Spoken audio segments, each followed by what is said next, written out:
for posterity. And I'll wait one more minute to see if we can pick up Steve, Barbara, or Steve.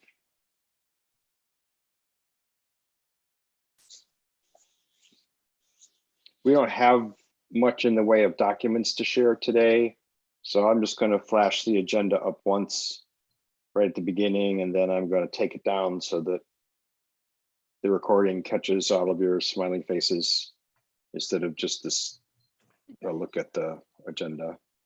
Hey, Rick, Steve Joyner, I think, said, hey, he had family in, so he thought he would probably not be here. That's right. He did tell me that. He didn't tell it to me in the last 48 hours, and that tells you something about my short-term memory. Okay, so I'm just Stephen Edge and Barbara, but let us begin. Is Barbara working early voting? Could well be. That's right. It started today, didn't it? Yeah, it did. Yeah. Let me share. Yeah, I know you can. Okay, here's the agenda. So thanks everybody for coming to the CAN board meeting. We've got a moderately long agenda, but I think some of these are pretty simple, quick catch up kinds of things. So we might actually not run over too long. Consent agenda, Patrick's going to give us an update on the meeting guide. Patrick's going to give us an update on open space amendment. I'm just going to ask a question about whether we should be doing anything on the Merrimon road diet. Tracy's going to give us an update on the progress with the nominating committee for next month's elections. We promised last board meeting that we'd check in again. This board meeting with what's going on in the boards and commissions restructure. And I know that Alan and Sharon and I are all invited to things that kick in next week. I'd like to get feedback from the board members who are present about the hard work that the election committee did on the videos. And then I got a request just in the last couple of days to write a letter for support to APD for money from the state to get a rapid DNA request. So I tacked that in at the end, and I thought we would talk about that. That's the only place other than the consent agenda where there are some supporting documents. And then new business, if we have any. Okay, any questions? All right, I'm going to stop sharing, and I'm going to look for a motion from the floor to approve the consent agenda, which is the treasurer's report and last month's minutes. So move. Thank you, Debbie. Can I get a second? Okay, I got a hand raised from Dan, so I got a motion and a second. I'm going to do anybody opposed? Nope, consent agenda passes. Thank you all. And thanks for the hard work from both Joe and Kathy for keeping all that stuff in tip-top shape. Next thing is neighborhood meeting guide, and Patrick's going to give us a verbal. So as most of you, if not all of you are aware, the Government Relations Committee has been working with staff with development services and planning and urban design on changes to the developer required neighborhood meetings that they must hold prior to submitting their development application to the city. We've been working on this for probably 6 months now. There's a number of different components to this. One is a neighborhood meeting guide, which would be a very detailed policy on how developers must hold their neighborhood meetings. The second component is some standardization of the neighborhood meeting signs that developers must post. before developers would be all over the place in terms of how they announced a neighborhood meeting. This policy change would require a standard language on the sign, as well as bigger lettering and a bigger sign. The third component would be a template by which developers would follow in submitting their neighborhood meeting report to the technical review committee. There was going to be two phases of this initially. One, phase one, which would incorporate the three components that I just mentioned. Phase two would be implementing the UDO changes that would be required for some of this implementation. During the course of our negotiations with the city, both sides agreed that we would proceed with both components together. In other words, the policy changes and the UDO changes. Several weeks ago, or I guess maybe 3 weeks ago now, I got an email from Chris Collins from Development Services, who said that because of staffing shortage in development services and in planning and urban design, that staff did not have the capacity to move on the UDO changes at this time, and most likely would not be able to move on them until August or September, after the fiscal year 2023 budget was implemented and they had the funding to hire staff and bring them on board. So I brought this to the Government Relations Committee, and I gave them two options. One is we can delay implementation of everything until staff is ready to move on the UDO changes in late summer or early fall, or we could go ahead with the implementation of the policy changes and then work with the city to implement the UDO changes when they have the staffing capacity to do so. The Government Relations Committee unanimously agreed to go ahead with the policy changes now, so that we can get some of this ongoing with developers, and then we would work with city staff later on the UDO changes. The UDO changes are, there's about 4 important components. The first is that we had requested that a certain size of level 1 developments be included in the requirement for a neighborhood meeting.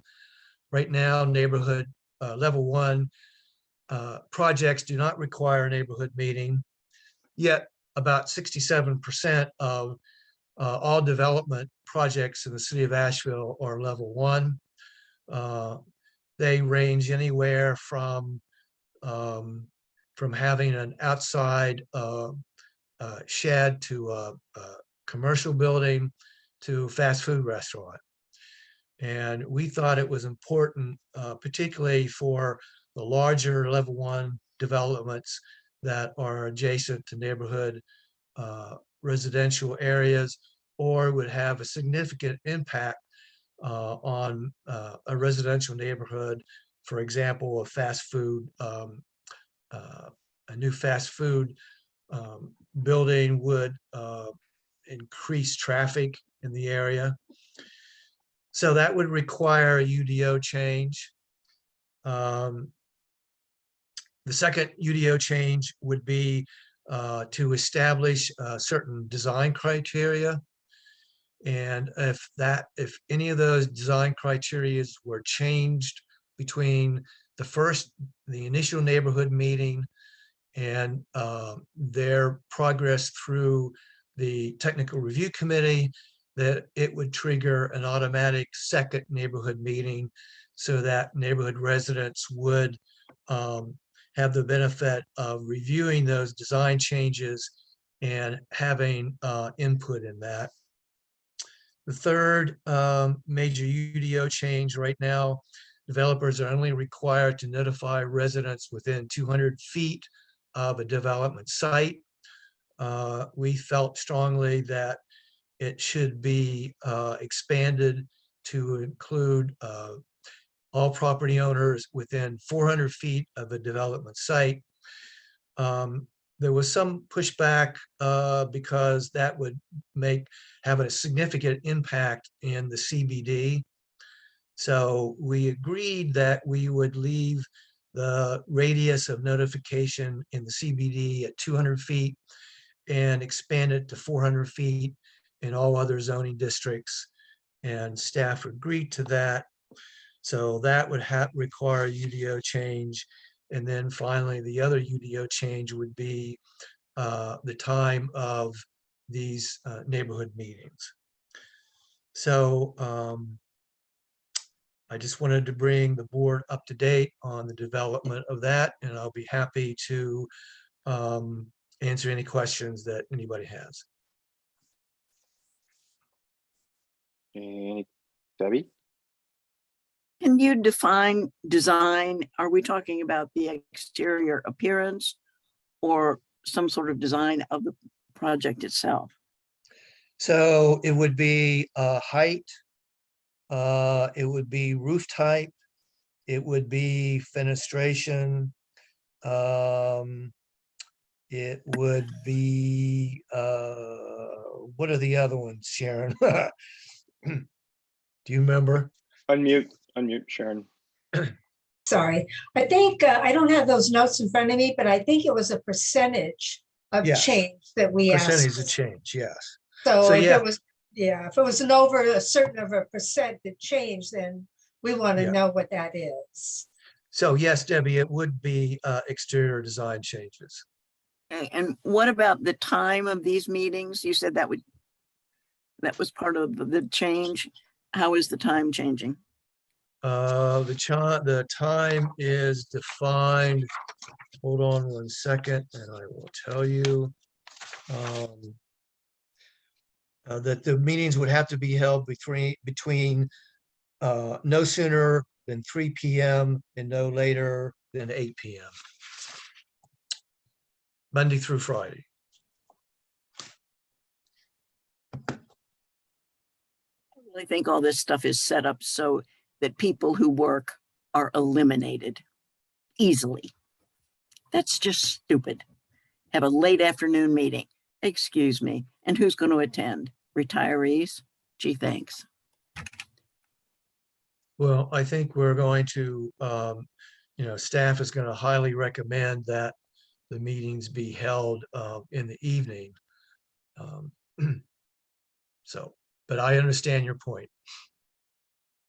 Well, Joe? and eliminating meetings on weekends, I think, is ridiculous because so many people who are employed don't work on Saturday or a Sunday afternoon meeting, or, they do these meetings based on staff schedules. Well, Staff actually they don't, because staff normally do not attend the neighborhood meetings, because while the neighborhood meetings are part of the UDO, they're not technically part of the development review process. So only on a very rare occasion does a staff member attend the neighborhood meetings. But the developer staff attend. The developer staff Same. attend, correct. Same difference. Make it easy for staff. Joe?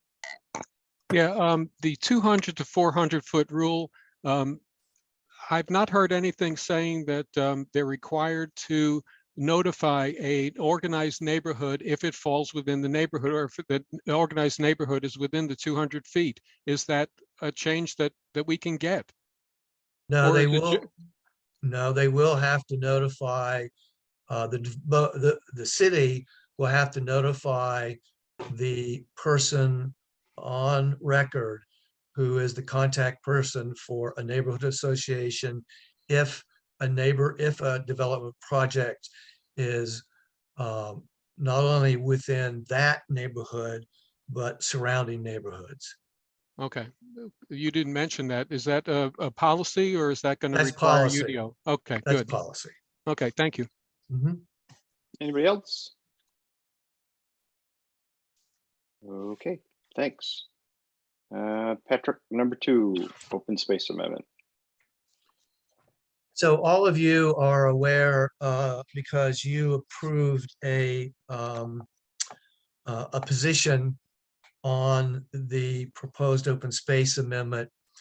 And in that position,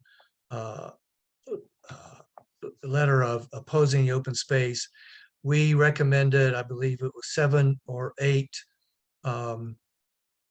changes to the open space amendment. We sent that letter to each member of the city council, to the mayor, and to the city manager's office.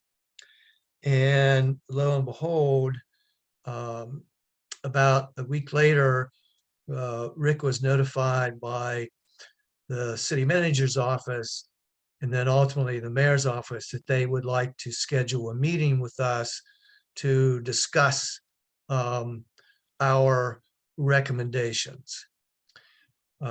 So Rick and I held that meeting with Deborah Campbell, with Esther Mannheimer, with Todd Oaklechaney, and with Videla Safika. And they asked a lot of questions about our recommendations. They were very grateful that we offered recommendations, because all too often people just oppose something and don't offer any kind of solutions. And based on that, they are willing to discuss these changes with us. And during the meeting, one of the possible changes that would not be in the open space, but which would address the issue of infill development, would be UDO changes that would restrict the length and width of buildings, multi-family buildings on an infill development. So it was a very positive meeting, and we have the city manager was very forceful when she said that she wanted staff to take a deep dive into these recommendations and come up with any possible solutions, we either outside the open space amendment or within the proposed open space amendment, that could address our recommendations. So I think we have our next meeting, is it May the 10th, Rick? Yeah, it's not next week, it's the week that follows. Okay, the week after that. Yep. Anything more, Patrick, before you take questions? I see Sharon's hands up. I don't have anything more unless you, Rick, want to add anything. I guess all I would add was I was surprised how quickly they responded to the need, and that actually the mayor showed up. You know, the cynical side of me says it is election season, so you know, maybe that's the reason.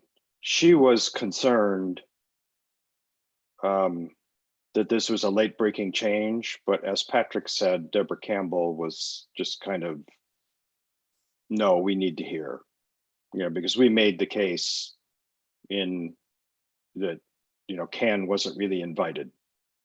And, you know, there was a little bit of jockeying on behalf of city staff that Can members were invited because they're in other organizations, and we just kind of held our ground and said that didn't really count, you know, because we didn't organize around that.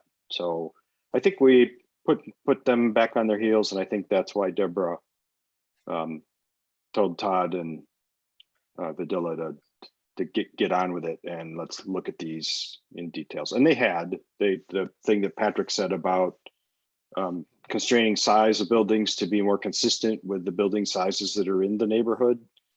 That's something that they had come up with, you know, between the time we sent the letter and the time we met. So that was pretty good. So first I got Sharon, then I got Kathy. So go ahead, Sharon. Do we have notes on that? I'd be interested to hear what the meat of the conversation is about. You know, there was buffers discussed, what parts of our comments were addressed.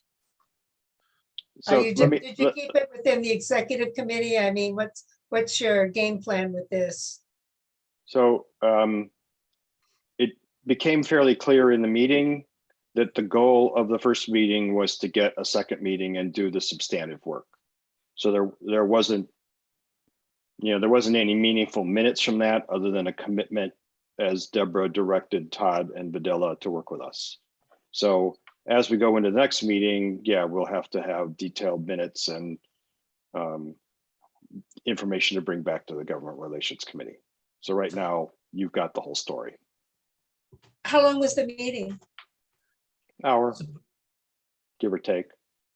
And where is our position statement? I'm sorry, I can't wait through our CAN website. I'm like brain dead when it comes to our website. Where do I find our position on CAN posted on our website?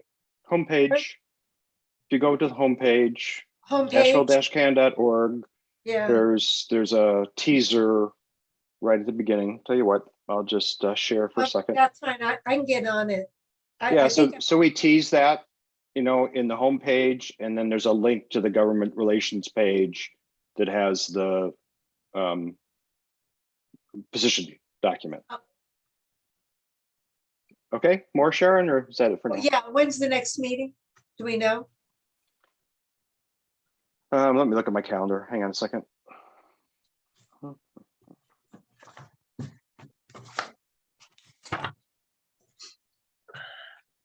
The 10th.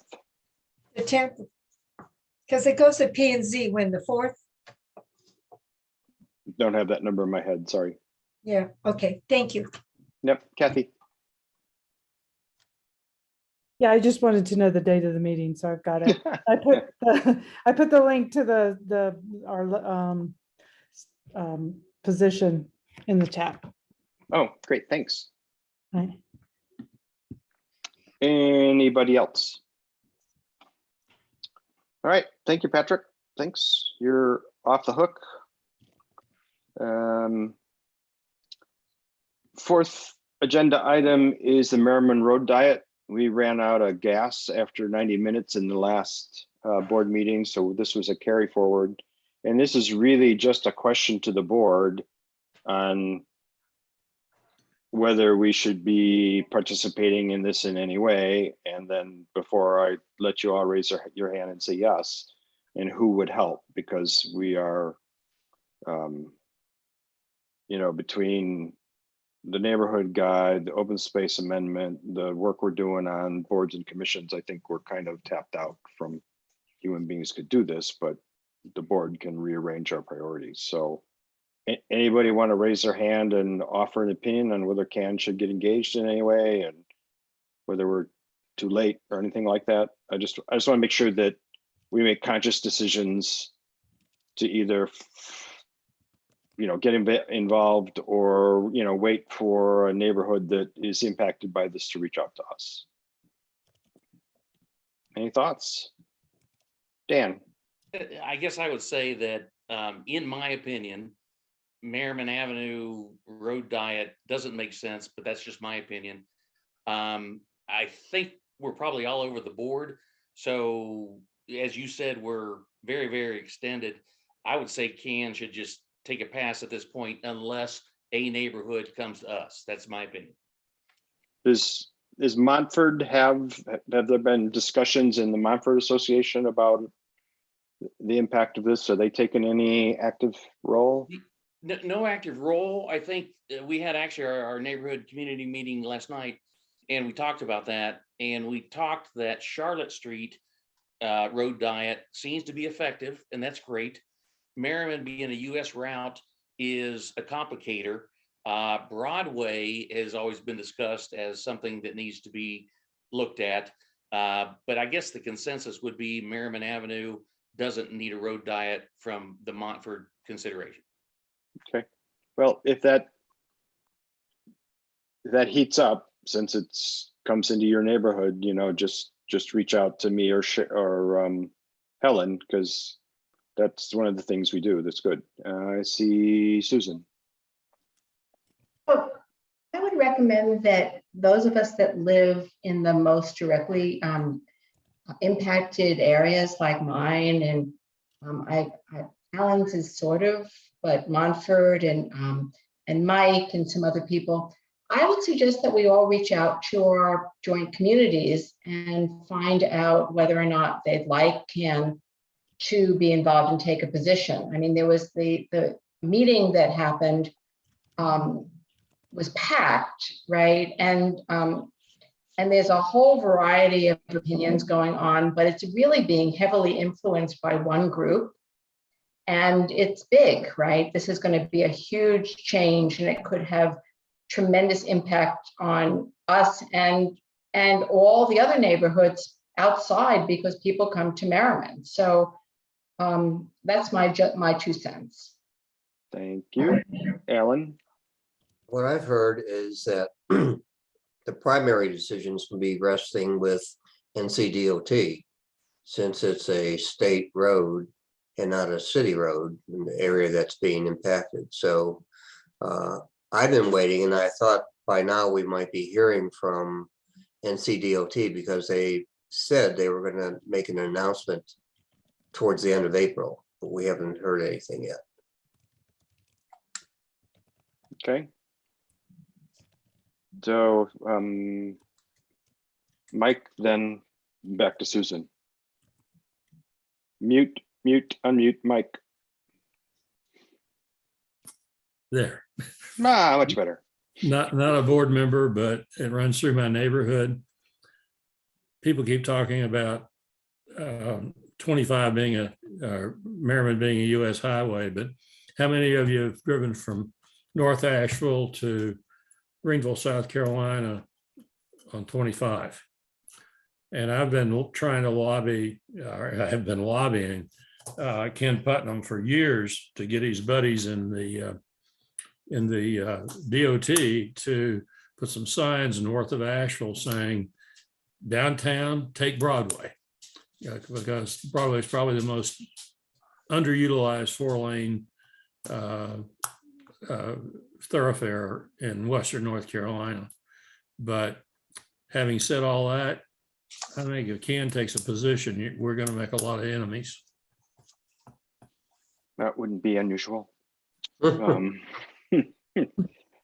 Susan again. Yeah, so I just wanted to mention that I talked to the DOT people and also the city planners at that meeting. And the DOT people pointed to the city, Alan, as being really instrumental in making the decisions with the DOT's help. But there was so much conflict between what the DOT was saying, depending on who you talk to, that it's really hard to know, who's running the show here.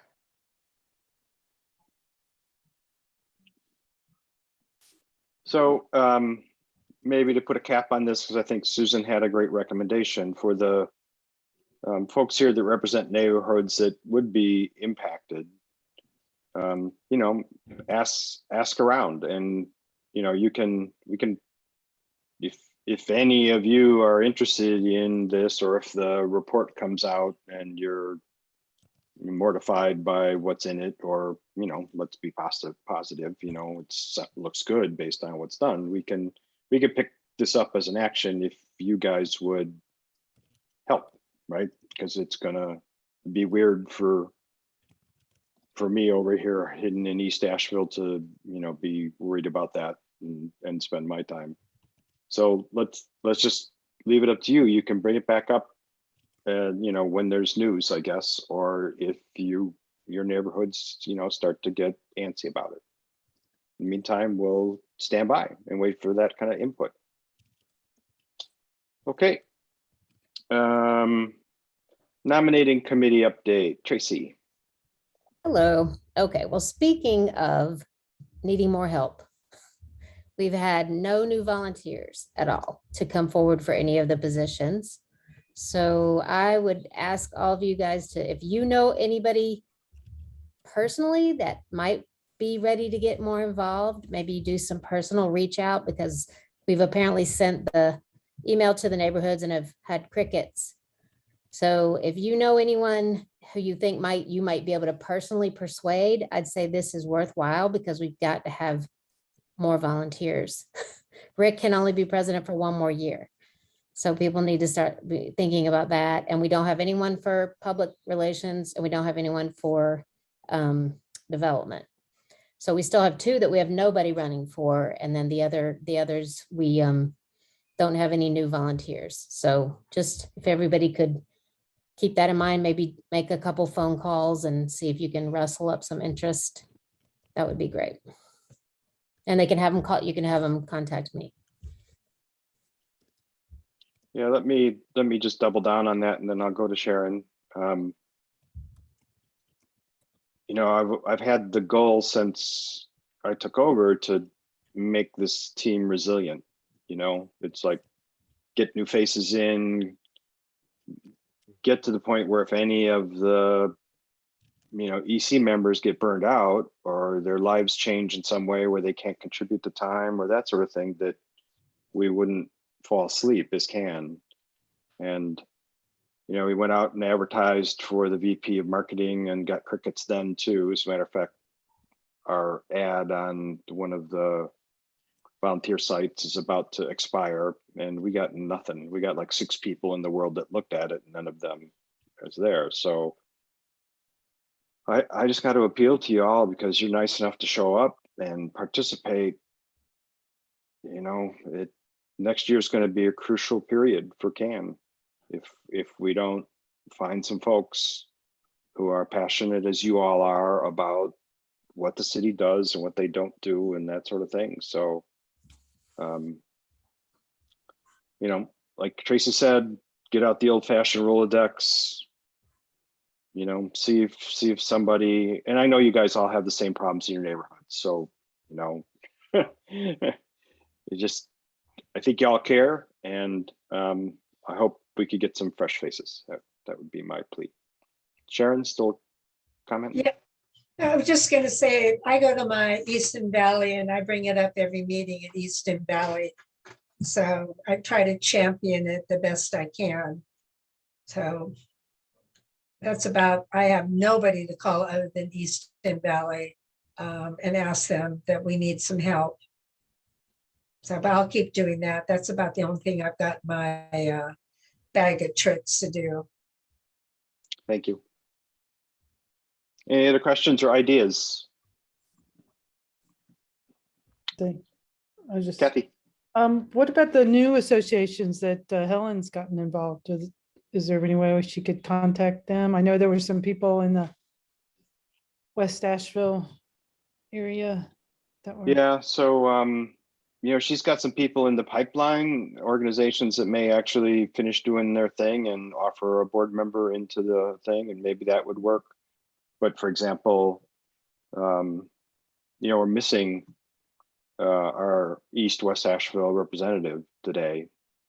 Stephen Edge didn't make it, so that's that pool of activists is not well represented. But you know, we'll bug him because he wasn't here today. I'll send a personal note. Okay. Boards and commissions. We agreed we would keep that on the agenda.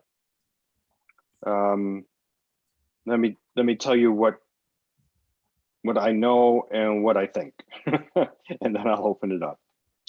What I know is that They're about to start the next generation of working group definitions and pilot stuff. And I know I saw Sharon's name on the invite list and Alan's name and Helen's name, and I can't forget who else. So a bunch of us have signed up. This is not, if I correct me, either you guys, if I get this wrong, this is not a commitment to just one meeting. It's like a commitment to numerous meetings to go all the way through and define what a working group would be, construct one, and run it as a pilot to see if it's effective. So it's a multi-meeting commitment. So that's good. We would learn a bunch. We haven't been in that meeting yet, so we don't know what it's going to actually be like and what they're going to say. But the one thing that I've heard from most of you and from a lot of people is the new structure is a top-down. So it's only the things that the city council wants to be advised on.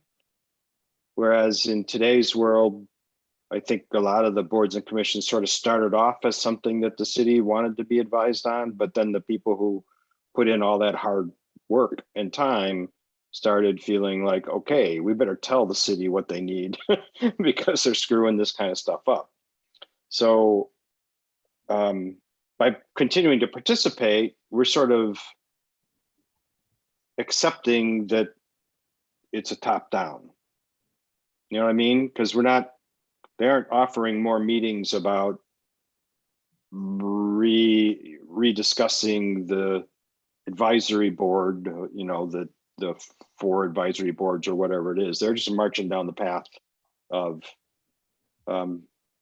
trying to address concerns that have come from these other brainstorming sessions on how the working groups are going to work and all that kind of stuff. So I just wanted to leave that out there, that while we can influence that and see if it's going to be screwed up and maybe make some improvements to how the working groups work, there isn't another thing going on that I'm aware of that revisits whether the only boards and commissions should be the ones that the city council says should be there.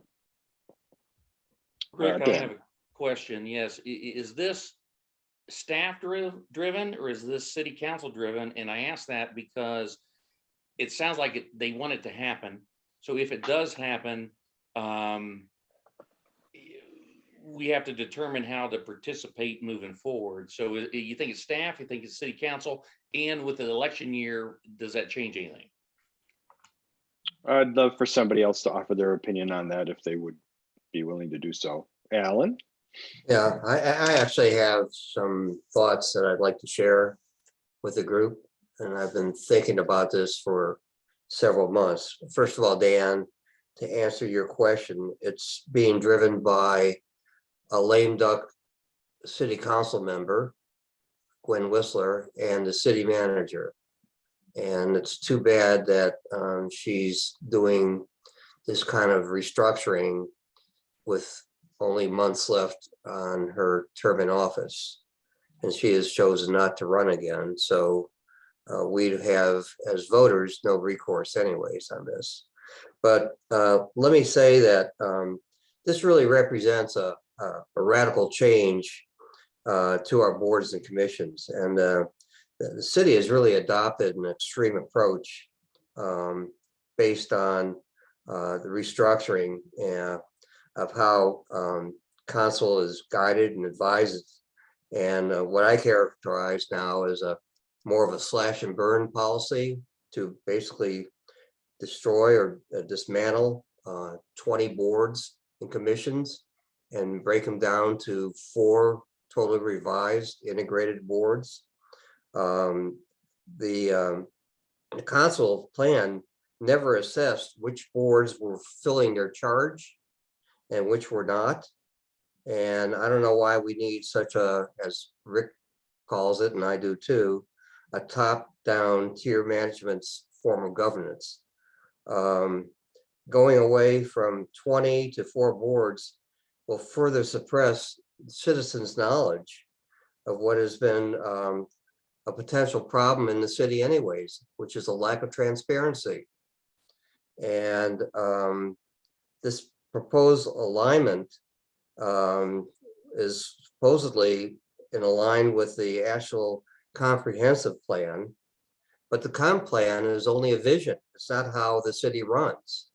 The city runs on the UDO. So I'm not sure why they put that into their proposal, but they say that up in front in the beginning of their plan. One has to question also, what happens to the institutional memory, the collaboration, and the combined experience of all the people who've been giving their time on these boards and commissions? That is going to be lost. And the current opposition to the city's plan is truly overwhelming if you ask the community. But if you ask council, you probably get a different response. The 20 boards and commissions really represent an amazing assemblage of smart people who really care about the city and are committed to a transparent way of inclusive government. And I think that's going to be lost with that top-down tier management style. And finally, my last comment is that the city council should follow citizen-set priorities. It should not be the other way around as currently being proposed. Ultimately, this represents an existential challenge to the way our citizens participate in our layered government structure. So any comments or thoughts to what I'm saying? But I think that reflects a lot of the opposition positions that have been taken on what the city is planning. So Debbie, then Kathy, then Sharon. It seems to me that reducing 20 to 4 creates 4 committees or boards with an incredible workload for volunteers who are then going to be required to give reports to the city council. I think when it's all said and done, that they're not going to get volunteers to serve on those boards. Or if they get volunteers, they won't last long. They'll burn out quickly because it's a huge workload. Kathy? I was just wondering if Alan would be, I don't know, I just thought that it would be good if Alan would write that as a guest essay to the Asheville paper, the Mountain Express. I mean, that we could, of course, read before it's submitted, but I think he articulated it well, and I think it's an important message, and maybe it's, I don't know. How about if I at least submit my notes to Rick and Kathy so they can be posted if you so wish on the website? I think they would get a bigger audience if they were published. Well, I was thinking that if individuals then on the CAN board so choose, they could write some emails and letters to city council based on some of these ideas. Well, Because if Alan doesn't feel comfortable, could Rick, draft a response?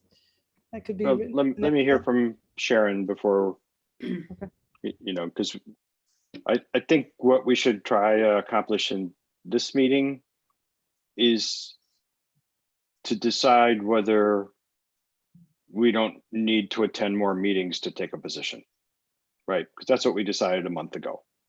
A month ago, we said, okay, it's kind of screwed up, but more stuff's going to happen, and let's see where it's at, and then revisit it. So, Sharon, let me get your 2 cents in here, please. Yeah, I'm on a subgroup of, I think about 7 or 8 other people. 4 or 5 of us are on other boards and commissions. And we have decided to meet and strategize. We've had 2 meetings. We'll have a 3rd meeting while I'm on vacation. And what we're trying to do with us that we will extend out to other people is slow the process down with the city and grab more people in other boards and commissions that are also interested in slowing this down as well as working with the city. We've come up with a game plan and identifying issues that we can bring to the city. And what we're trying to do now is figure out our best methodology of coalescing our knowledge and our fears that we have, getting it to other boards and commission members via letter so that it goes collectively to council and to Deborah Campbell.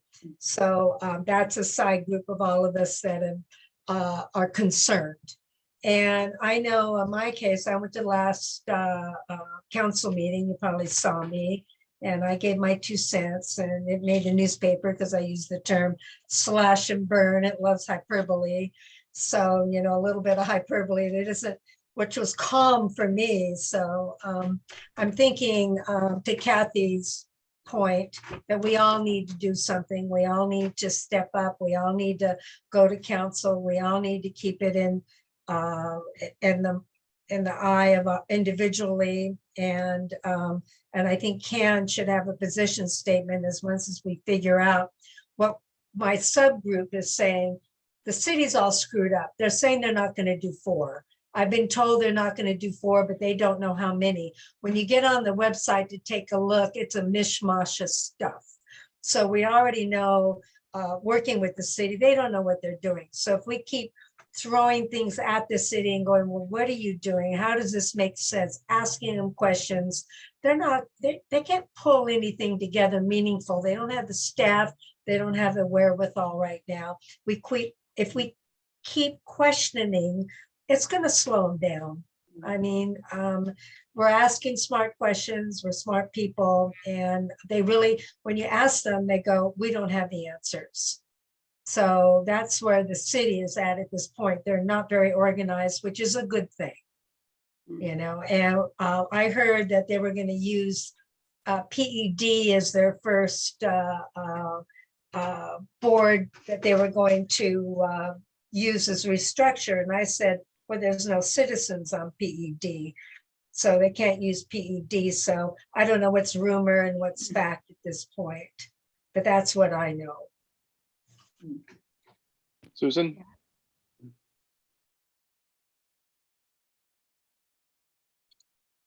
So I completely agree with what everybody is saying. And so I wanted to say 2 things. One is I really would like to see Ken take a position and for us to encourage a community, maybe a letter writing campaign or something that will show, that will bring the attention and gain support for slowing this down or hopefully shutting it down. But I'm also wondering, I'm also going to be participating on these city committees. And I'm just wondering if we are going to have any ability to be able to talk to them in these meetings about, you know, all our concerns and in real time be able to express and maybe slow down or stop what is occurring and change the agenda of what they're trying to do in these meetings that they've set up. I don't know if that's possible, but I'm just wondering if we can take a proactive stance and say, yes, you're absolutely, you know, you brought us together to talk about how to put this together, but we don't think it should be put together. We think actually that it should be, you should go back to the drawing board, basically. Grace?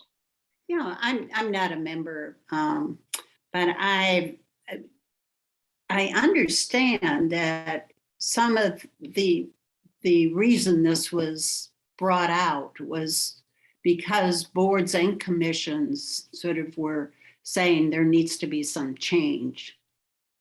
And is that, or is this just coming out of the city council? I thought there was some problems. Go ahead, Sharon. Yeah, there's problems, Grace. on my subcommittee, I've got somebody on transportation that has real problems on their meetings. So what we're doing in the subcommittee I'm on is we're identifying, it's like, there are some problems in here that definitely need to be addressed. But don't throw the baby out with the bathwater kind of thing. You Right. know, let's identify transportation's got a problem. Let's deal with transportation's problem. UFC doesn't have a problem. We don't need to deal with USC's problem. But each board and commission, we're asking to weigh in on what their problems are, as opposed to just saying, we need to reduce everything and everything's got to go down to 4 to 7 or whatever. Let's Right. go to each board and commission. Let's see what the issues are and see what can be done. And because no one's ever really addressed, one, is there a problem? If there is a problem, transportation says, we've never heard it, but we have problems. Mhm. So yes, you are correct, but the way they're doing it is not way anybody run a business, you know, Right. and go internally and go to each department and go, we're having some problems in this department. Let's discuss it. This city doesn't work that way, as we all know. It's like great to slow it down and get that feedback. Yeah. Thank you. Yeah, it's very complicated. I started looking at it. I thought, well, you know, what does this mean? So I think for the regular person who's not as involved or has never been on a board, that you be hard to know which direction to go with this. So thank you. I think that's great. Appreciate it. Alan? A lot of the problems with the current structure of boards and commissions, at least characterized by council in terms of what the concerns are, can be addressed with a surgical approach rather than a radical approach. And meaning that in many cases, I served on the first 3 years of the Neighborhood Advisory Committee when it was first created. And I carefully reviewed the charge because I also served as vice chair of that committee for several years. And one of the problems that boards and commissions often have is the area of communication. And council has been complaining that it doesn't hear from the boards and commissions. Well, there are usually, in most cases, a liaison from council that's assigned to a given board or commission. In many cases, those council members aren't always present. That's part of the problem with communication. Secondly, there is a staffing concern too. Now, the city says it doesn't have enough staff to support the boards and commissions as they're currently structured. However, I found in my experience, and I also serve on a quasi-judicial board, that in many cases, staff aren't needed all the time. And all the board or commission has to do is send either monthly or quarterly reports to council on its activities. So it's a issue of communication, I think, rather than the need to restructure 20 boards down to 4. So I've been watching the body language of everybody to the best you can on a Zoom. And I'd conclude that this group feels like we should start to take some form of stand. That waiting another month, going to another set of meetings is unlikely to change our opinion about some of the way this has all been done. So a little bit like how it worked out with the open space amendment, where we needed to draft a position statement and use a bunch of methods to get it out. We need somebody to do that. Tracy. Oh, You have to go on- I was just going to say, I volunteered to help with the draft. And I agree with Kathy that, Alan, the way you said it right at the beginning, I got it. It was easy to understand. It's rational and it has some solutions and not just complaints. I think I would be happy to work with you to draft something, work with you and Rick or whoever, but I'm happy to do that. Why don't I share my notes with you? Okay. And I think that would, you could easily turn a lot of that into a draft and share it with Rick, with Sharon and Susan, who are on the workshop committees that are going to start meeting next week. And I can send that to you today, Tracy. Okay, we can do Yeah, that. let's do that. And then Sharon, we need your help because I'd like to see if we could be complementary to what your team is doing. You know, it's like maybe overlap some to amplify the most important stuff, but maybe hit some things that kind of fell off your radar so that there's like this big voice that's going at them. And once we've got it, something that we can share around, we can try to decide the various methods to get it paid attention to.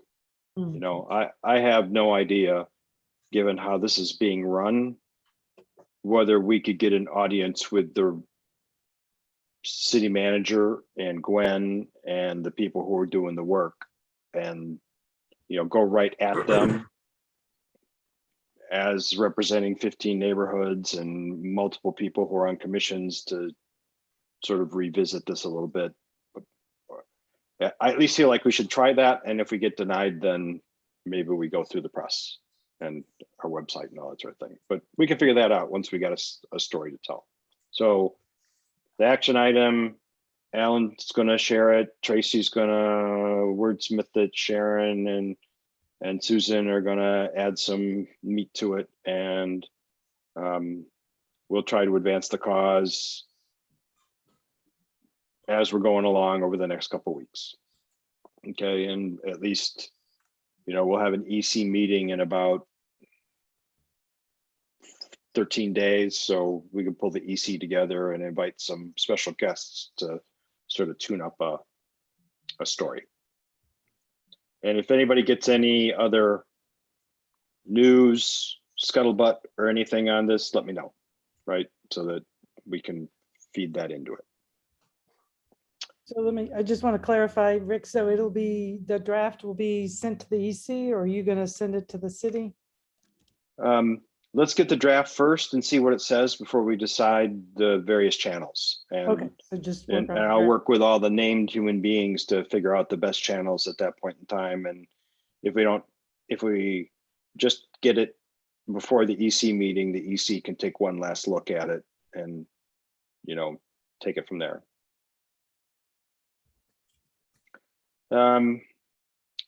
We're at the 1 hour mark. The next item was feedback on the video work that the election committee did. Anybody got anything they want to share with Mike and Kathy, are the two, and Tom? Tom's still here. Any feedback? Anything more of, less of, any ideas, any input to that committee on after the primaries, what you'd like to see? We burned out. I'm sorry, I just didn't have the time to look at it. Otherwise, I'd probably have an opinion on it. I just have had no extra minute to do anything. So my apologies to all that went to all that work. Okay, hang on a minute, Mike. I just want to see if anybody else has got anything to offer. Looks like not. Mr. Lewis. I talked with Kelly Warner Sunday night, albeit late, and she was doing a meet and greet for some candidates, and I think she was busy, as a matter of fact. In fact, she was clanging dishes as I talked to her, but we'll be in contact after the primary. We got a long stretch for a runoff until July. So we'll get back in contact with her and see if we need to do anything. And I would like to say something under new business when we get to it. Okay. So I would, Susan, go ahead. Yeah, I'd just like to say that I think that there was a tremendous amount of work that went into the videos, but I think moving forward, videos are tricky. And when you're inexperienced in being an interviewer and you've got different interviews, there's too much subjectivity that could go into it and some unintentional biases that can come into these processes. And I'd really like to see going forward, when we get closer to the election, maybe to do, if we can do a live, I wouldn't call it a debate, but maybe a forum of some sort. I would much prefer to see that, unless others are doing that in the community. And that way we can hear them speak in real time, and maybe there's some questions and answers that could be follow-up questions from the audience. I don't know, but I'd much rather see that than videos moving forward. Tracy? I went to a mayoral debate or panel yesterday at Leadership Asheville of the mayoral candidates. Michael Hayes was not there, but the others were there, and it was illuminating to me. As my first look at that, I was shocked at how unprepared everyone seemed except for Esther Mannheimer. Like all these people who are trying to take her job, and I did not hear lots of homework, lots of knowledge, lots of solutions. It was very disappointing, but you're right, Susan. I got a big feel for those people, having them to stand up and talk and answer questions. And not hard questions. Easy questions that anyone should have been prepared to be asked. Yep. So it was very disappointing. And I don't have an opinion on Esther Mannheimer. I know a lot of people do. And I mean, if I had to pick just from what I saw yesterday, hands down, she was the only one who was prepared for that. So that's disappointing this close to, I mean, it just seemed like nobody cared, if that's how I felt about it. Except, Thanks. I don't know, it was interesting, but I think that would be a good thing to do. So let me make one more comment before Mike goes again. I know you're all busy, but when we put the CAN name on something and we publish it, you guys should feel comfortable that we're doing something that you support. So if you can't watch all 20 or whatever it is, I would really ask, just watch a couple just to get a sense for it so that you can give the committee concrete feedback. Sending a committee off to do something and then not looking at the output of their work, that's not a good thing, you guys, because otherwise they'll just do what they think is the right thing, and you might be unhappy with what we do between the primary and the elections. So take 20 minutes, with your cup of coffee one morning, pick a candidate that you're interested in, and watch them instead of your favorite streaming show. Otherwise, why do we have committees if the board's not going to give them any feedback on what they do? I'm going to pick Joel, then come back to you, Mike. First off, I apologize for being late. I was held up. I just have a quick question. Tracy, is that available as an online video to watch what you described? The leadership panel or whatever it was? There was somebody in the back, but it didn't look like a video camera. There were several people taking photos, but I don't think so. Is that it, Joel? That's it. Thank you. Okay, Mike. Mute. Yeah, just got to hit it square.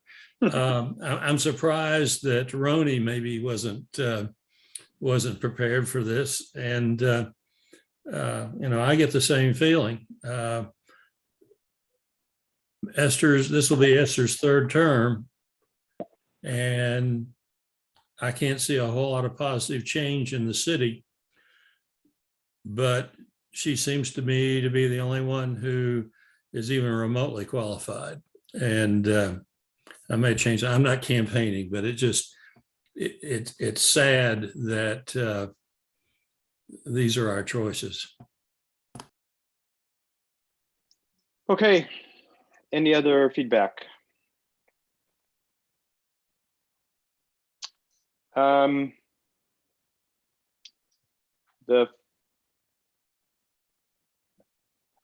debating with myself right now about whether to take action on the 8th agenda item.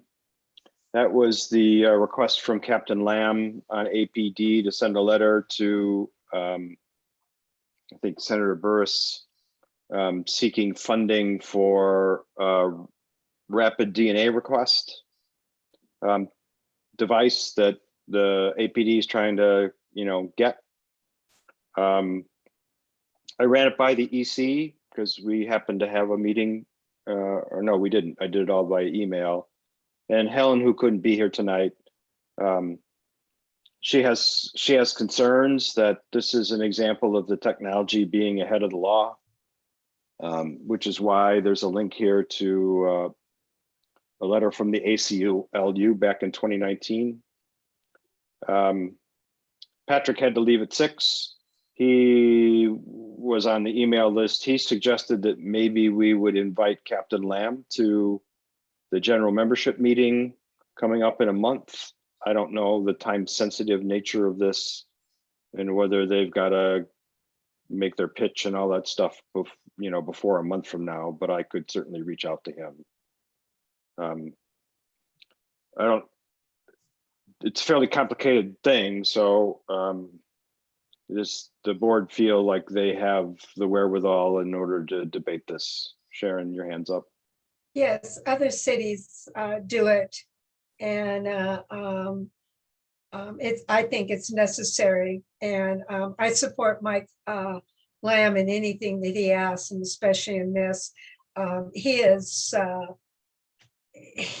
one of the few officers that I support 1,000% in this city, and I think him just asking us alone is well worth it. And I do know the city I came from, we used it, and it was effective to whomever, but it was effective. I mean, it never involved me, so I don't know the nuances of it, but I do know the city I came from used it, and I do support Mike Lamb 100% in whatever he asks us from us.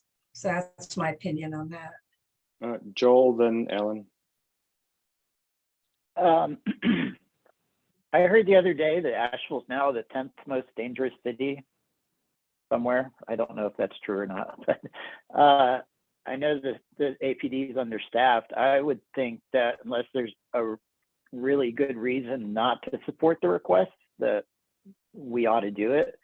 I mean, a good reason would be if people's rights are likely to be abused by something like this, but if it's already, I think, in widespread practice, I don't know. I think we should do what we can to enable them if it's not going to, if we don't have a good reason to believe it's going to do harm. That's it. Alan? I wrote a letter in support of Captain Lamb's request. I've known Mike for better than 10 years, and he's truly an honorable officer, and one of the few that I've met over the years that has been fully engaged with the community and trying the best he can to help everybody. This rapid DNA test is going to help with the delays that the city's had with rate testing, for one thing. And I don't know how many of you have been following this over the years, but there's only so many labs right now in the state that can do that kind of DNA testing. So anything we can do from a community standpoint and supporting our police department to speed up the testing would be a great help. Now, one caution is that, and I don't know if you read the sample letter, Rick, that was sent out, but it was written by Captain Joe Silverman, and they reference, instead of the Asheville Police Department, it's Riverside Sheriff's Office. So there's a few changes in that letter, and if you're going to write a letter, you'll also need to personalize it too, because they use the term "we" a number of times in the letter versus the personal "I." So, but I would, I sent my letter out today to Senator Burr, and I would encourage others to support this effort too.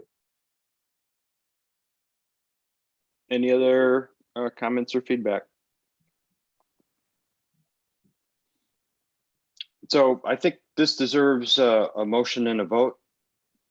You know, if Can is gonna take and fix the letter and put it out, seems like that's something that we should be on the record with. So can I get a motion to put the Can letterhead on the letter and, you know, fix up the things that Alan has said? Can I get a motion for that? So move. I'll I second guess that. second. Any other comments from anybody? Anybody opposed? Okay, I will, I'll probably enter Helen as the one who's opposed. You know, it's unfortunate she can't be here to represent the concerns that she has. But I will tell her how this vote came out, and if she wants to write a letter to everybody in the board about something that she feels that they've missed, that'll probably get done before I get a chance to get around and customize this letter. So, Byron? Rick, let me also go on record as saying, I'm not necessarily opposed, but I think we need a lot more information than we're getting. So I will be an abstention. Make sense? I guess. All right. And anybody else that didn't speak before want to move themselves from the 4 to abstained?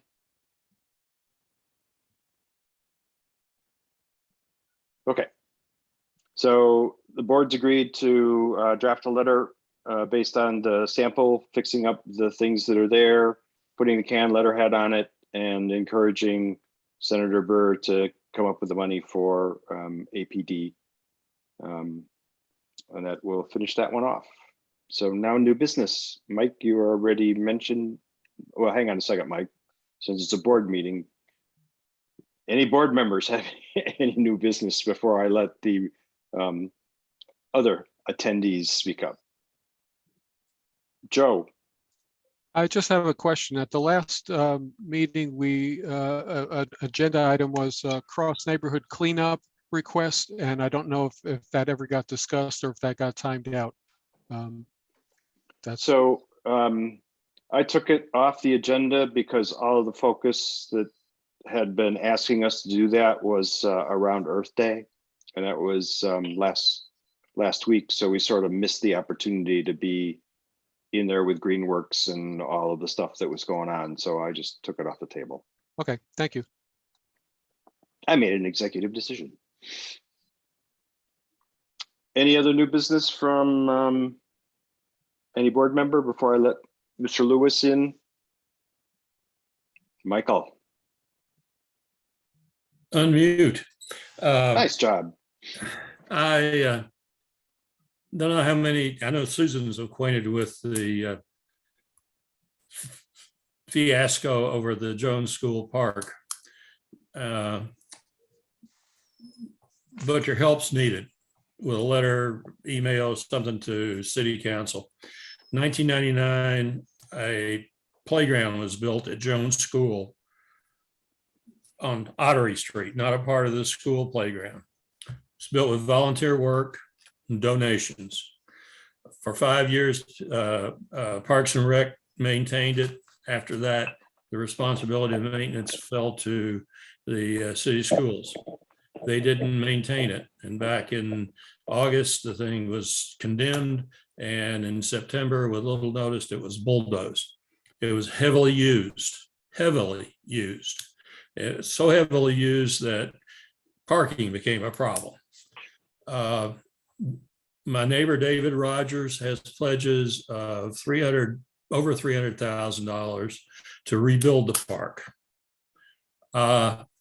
we can't, but he can't give the gift to the city.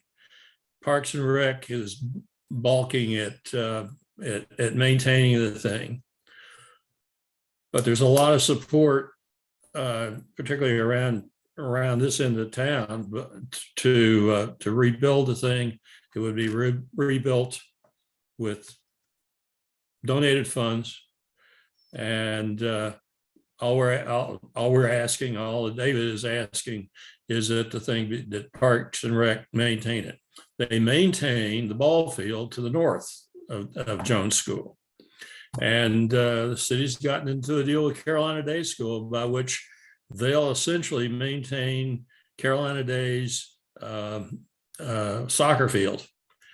So if you would, please send an email to the city council members supporting the reconstruction of the Jones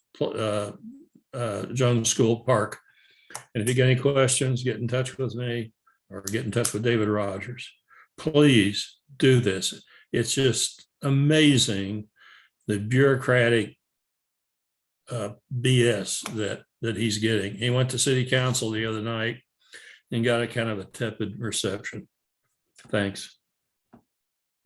So just to finish part of that story, I have, on behalf of CAN, done the things that David has asked. And so, Mike, maybe what you're asking is, since CAN is already on the record as in support,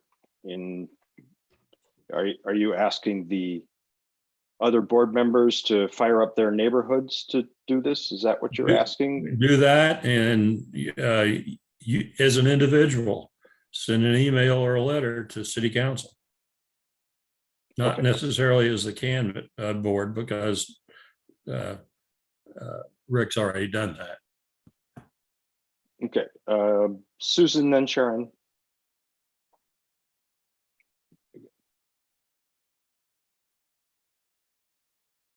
Thanks. I thought Sharon had her hand up first, but okay. All right. Yeah, so I don't know if everyone understands the stalemate, but this park is technically owned by Asheville City Schools. And Asheville City Schools does not want to maintain it, and they have a lot of reasons why they don't want to rebuild it and maintain it. They are potentially willing to turn it over to the city, but the city doesn't want to do this right now.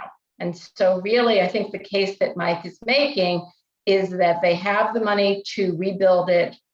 The school board, if they were prompted, would likely be willing to turn it over for $1 or something to the city if the city was willing to maintain the park once it's rebuilt, right? So it'll become a city park, but it's a stalemate right now. And I think that's the dilemma. And I think that David made a great presentation at city council, but it really went on pretty much deaf ears, I thought.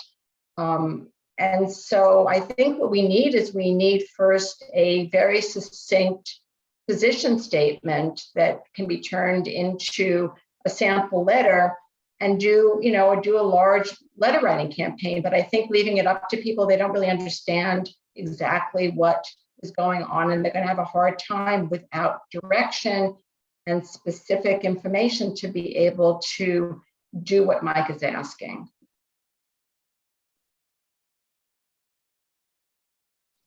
Sharon, you still? Yeah, I was going to say it's a maintenance issue.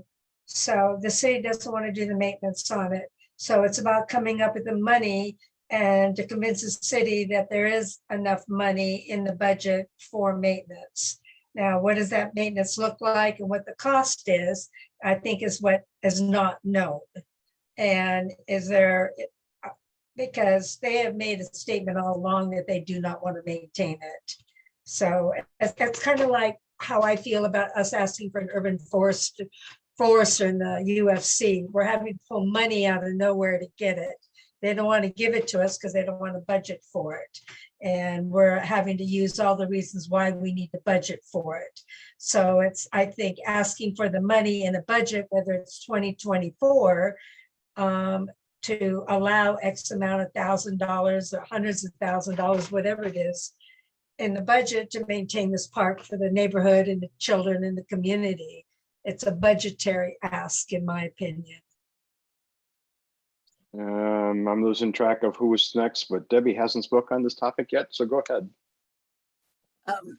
This city has a history of not wanting to maintain much of anything. There was a recent article that indicated 70% of the buildings that the city owns are in bad need of maintenance, which they haven't bothered to do. The municipal golf course is in terrible shape because the stormwater system has been falling apart for years and years and years and years and years. The estimate to repair just the stormwater on the golf course is $2.3 million. It goes on and on and on. This city doesn't want to maintain anything. So unless you can get it in writing, I wouldn't bother. I wouldn't bother because they're not going to do it. Susan?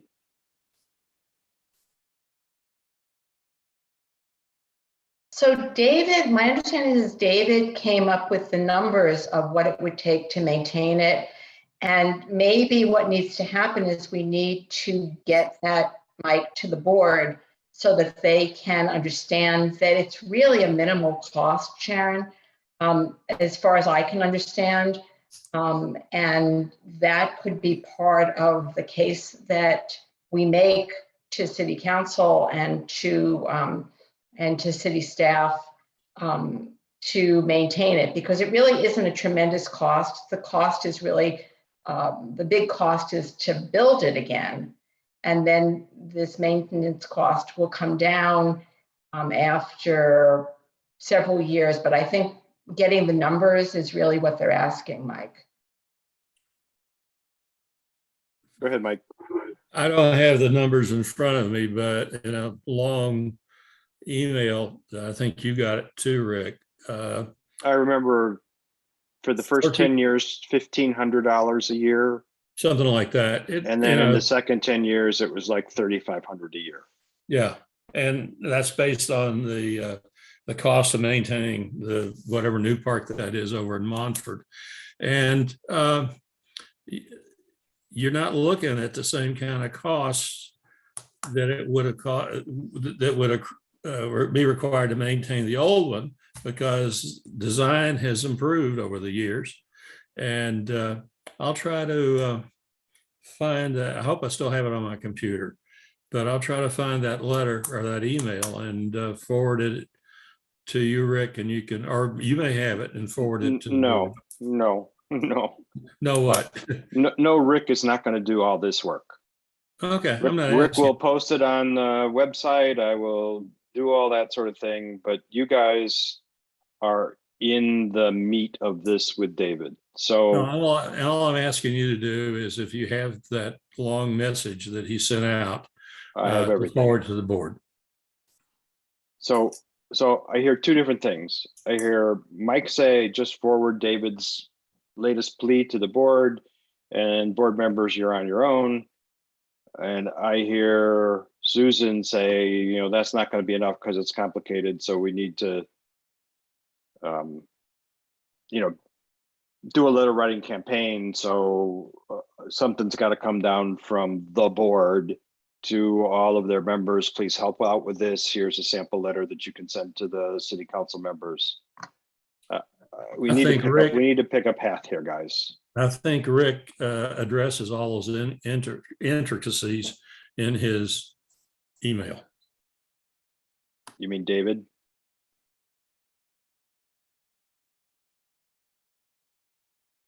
Yeah. David. So I'm sort of at a standstill here. I'm not sure what the action plan is and who's going to sign up to make it happen. And if nobody's going to sign up to make it happen, then it's not going to happen. You went muted again. I will send the emailed to you if you'll forward it to the board members. Because I'm not sure I've got all the email addresses for everybody. I've got some of them, but not all of them. Okay, that amount of work I am all for doing. And if another board member wants to take it the next step and read David's stuff and make a recommendation on how to better communicate that to the rest of the board and all the people on our mail list, just let me know that that's a task you want to do, and we'll figure out how to get it reviewed and make sure it's clean and all that sort of stuff. I mean, I took the personal task of, since David is a longtime supporter of CAN, to, you know, lean in, and every time he asked me to write a letter on behalf of him to whomever, whether it's the school board members or the city council members, I've been doing that because I felt that was consistent with the tone of the board. I just don't have the capacity to take on another thing that will go on and on and on. Sharon, you got to unmute, Sharon. Sorry. Sorry, Mike, I'm going to ask you some questions on this email, because being in the maintenance business, you cannot maintain a park that cheap with a cost of overhead, insurance and employees. So I've got questions on that. I mean, it's not that I disagree with his numbers, but I'm going to want to know where those numbers come from, because I know this city and they're fighting it due to the amount of maintenance costs. And his costs and the actual costs for me, I think, are going to be two different things. They came from Parks and Rec, I think. So if all that info's in there, then I'll give it a good read, and I'll jet off a letter to to them regarding it. But I need to know where those numbers came from and back up those figures for myself anyway. Okay, so Mike's going to get the letter to me. I think I already have it. I just need to make sure there isn't one more that David has shared with Mike that I haven't seen. I will copy it all out to you, and Mike and David will get back to Sharon on her experience with what it's going to take to maintain this thing, so that we're not making a claim that our most experienced board member says is orders of magnitude too low. Okay. Any other new business?